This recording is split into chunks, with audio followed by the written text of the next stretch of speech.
All right. So we saw that we could parallelize an application and do so in a way that doesn't require any explicit communication. So just by declaring what's read-only or write-only or read-write, FleCSI takes care of doing all of the distribution for you and moving the data around. You could get the equivalent of what you would have with MPI without having to do any communication at all. In this module, we'll go a step further and say, now that you have the data distributed across all these nodes, how could you run it on GPUs or other accelerators? So we've seen the control model, the data model, the execution model, and here we'll look at on-node parallelism and how to access it via kernels. So FleCSI is just providing an interface to Cocos, which is doing the bulk of the work, to deliver fine-grained thread-level parallelism and to take advantage of multi-core CPUs and GPUs. So once again, here's the picture we've shown throughout this tutorial. We have the runtime model, the control model with the control points and actions. You just saw the execution model with the tasks and point tasks. And now we're going to look at the very bottom part, which is the kernels and how to develop those. OK, so this comes in the form of an executor and loops. So FleCSI tasks always run on the host, but then they launch kernels that could run on the GPUs to expose fine-grained parallelism. Cocos will take care of doing this mapping. So the executor API provides a consistent interface whether you're running on a single CPU or multiple CPU cores or GPUs. So the executor provides a for all for parallel loops and a reduce all for parallel reductions. Davis hinted at this earlier, that there's different execution spaces in the task signature. And now we'll look a little closer into what those are. If you specify exec CPU, that says you want to execute sequentially on the host CPU. Exec OMP says you want to use multiple CPU cores via OpenMP. Exec GPU says you want to execute on the GPU. And the special one that Davis mentioned, exec accelerator, is a wildcard. It runs depending on how you've configured Cocos for your system. So if you've configured it to use GPUs, it'll favor the GPU. If not, then it will favor OpenMP. And as a last resort, it will run sequentially on the CPU. So here's what a simple parallel loop looks like. We have a function modify. It's running on a read-write accessor P declared over a field of doubles. And within this task, we call the executors for all. So we say, let X take on each value in the span of this field P. So the body of this is a lambda expression. In this case, we're incrementing each value in the field, and we're doing it with a for all. So in parallel, data parallel, it will execute all of these increments. And we specified exec accelerator.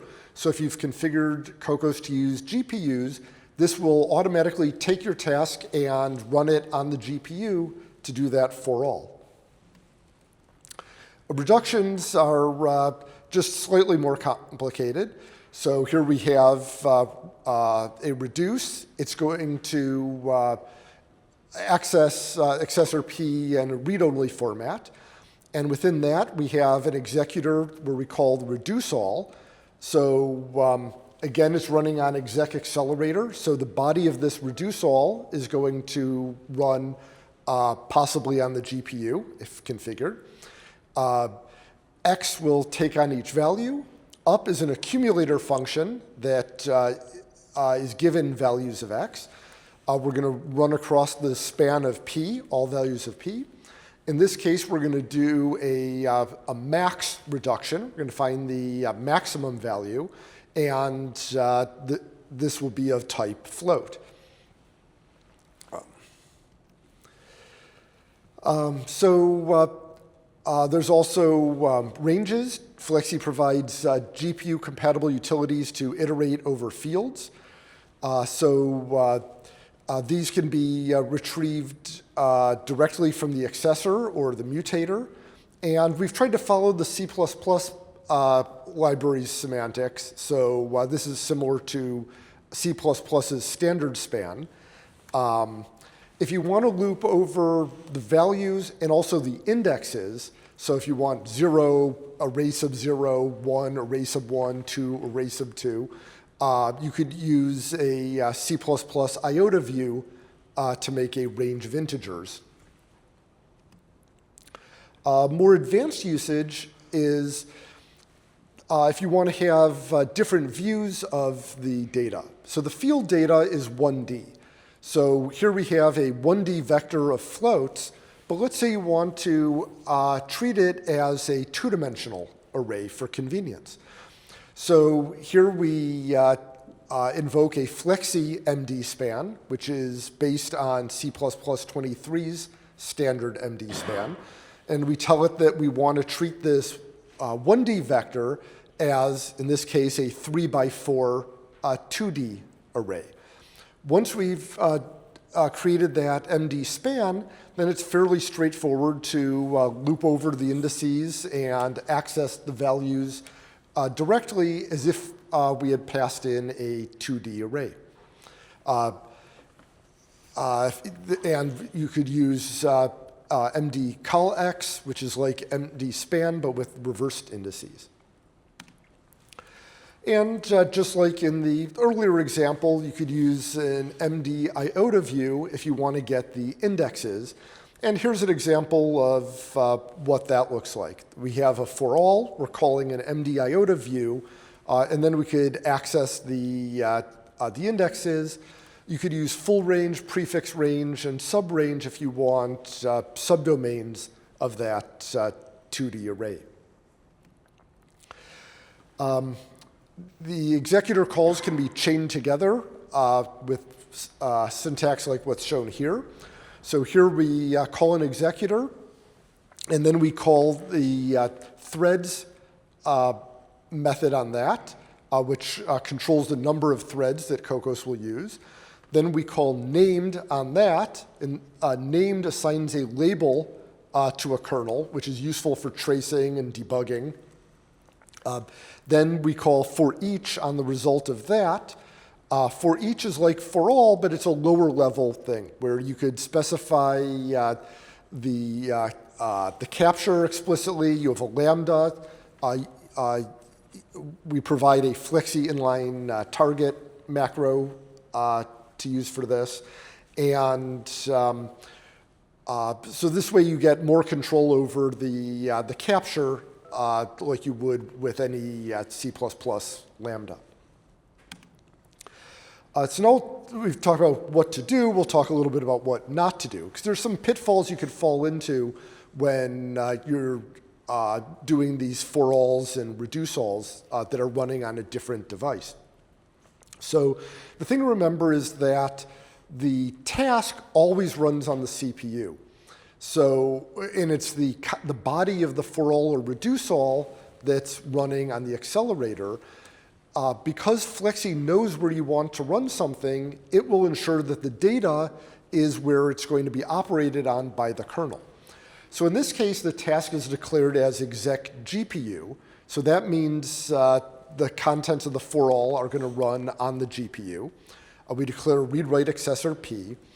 And the very first line is the first erroneous statement where we assign 0 to P sub 0. And the reason that's an error is that because we've said this is going to execute on the GPU, the data live on the GPU. But since we're not yet in the body of the for all, the P sub 0 assignment is running on the host CPU on data that it doesn't have, and that's an error. The next line, we declare a vector of 4 floats, which is, because it's still in the main body of the task, is occurring on the CPU. So therefore, when we invoke the kernel, the for all, so now the body of this is running on the GPU. So X is fine because that's the for all iteration loop, so that's on the GPU, but V was declared on the CPU, and that's an error. So, so these are the sorts of things that you have to watch out for, that you have to remember that the task data is on the device, and the code starts on the host, but what's in the for all is executed on the device. So now a fancier thing you could do is create what we call portable tasks, where you could have different code execute on different devices. So what we saw before was you have a for all, and whether you tell it to run on the sequentially on the CPU or with OpenMP on multiple CPU cores or running on the GPU, it's the same code. Now we'll look at how to have variants of the code where you might want to do different things on different execution spaces. So each variant is a C++ specialization of a static member function template. FleCSI will automatically select a variant when the task is launched, and I'll show you in a moment how to delete variants that you don't want to support because you don't want FleCSI ever to execute in that execution space. So here's the simple base structure of the task template. So here we're declaring a struct called task variants, which defines something called task. That's a predefined name. Task is templated on a class S, which is the execution space. And in this case, we are just using the regular for all. But now let's say that we want to do different things on different execution spaces, not always do it on any S. So in this example, we say if you're in the generic execution space S, then we delete that. We tell C++, don't support anything I have not declared explicitly. So now we'll declare a few things explicitly. We'll say, here's a templated version of task variant task that runs on the CPU. And the code that we put in will be CPU-specific code, sequential CPU-specific code. Then we declare another task variant task where we say, this is what you should do if you're running with OpenMP. And we can provide the code that you would do differently if you're running with OpenMP. We have not, in this example, declared a variant for exec GPU, which means this code will not run on the GPU. So FleCSI is smart enough not to schedule it on the GPU. It'll use the OpenMP variant if it has access to OpenMP. It'll run the CPU variant if it's sequential, and it will not run on the GPU.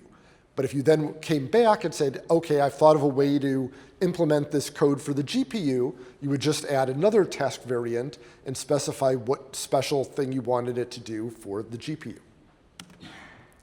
And this will lead us to the final hands-on of the tutorial.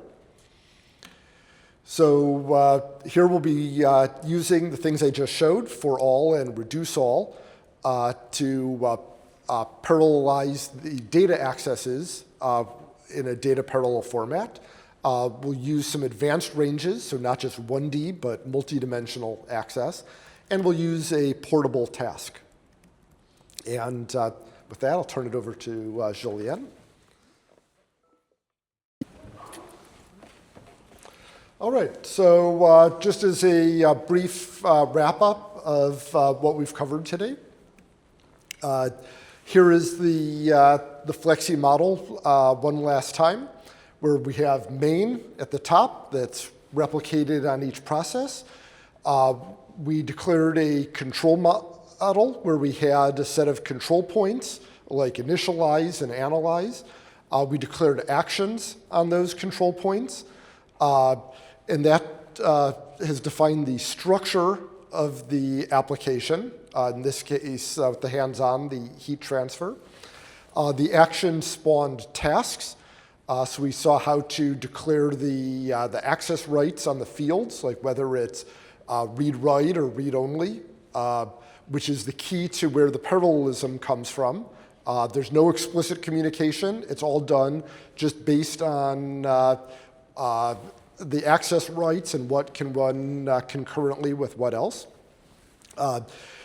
We saw how you declare code within the tasks, and finally how easy it is to take your code and parallelize it for a GPU, where FleCSI will take care of ensuring that the data moves into the GPU and out of the GPU without any explicit data motion on the part of the programmer.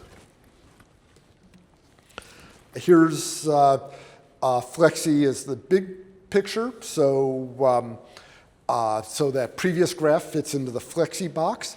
We have the application above it. We did not cover specializations in this tutorial. We used them, but we did not show you how to define your own specialization. So in this hands-on, we use a mesh specialization we predefined for you. The tutorial covered FleCSI itself, and you didn't even have to worry about whether we were running on Legion or HPX or MPI. That's just how you configure and build. The code runs exactly the same regardless of which lower level layer you've built on top of. If you'd like to learn more, there's a few resources available in addition to the tutorial site that Julien just put up. The FleCSI GitHub repository is github.com/flexi/flexi. All of the code is open source, and you could download it. You could create issues if you run into trouble, or use the discussion board. We have a textual tutorial and a user guide and an API reference on www.flexi.org. So that's a good place to begin to read over what APIs are available and to see some examples that are different but cover many of the same topics as this tutorial. And I'll end by acknowledging all of the FleCSI contributors. The project has been going on for a number of years now. Bold are current contributors, people who have worked on this tutorial. But as you could see, there are many additional people who devoted quite a bit of time to construct the FleCSI system, and many of these have also helped with application development on top of that. And with that, I guess we'll take any questions if you have any questions before we leave.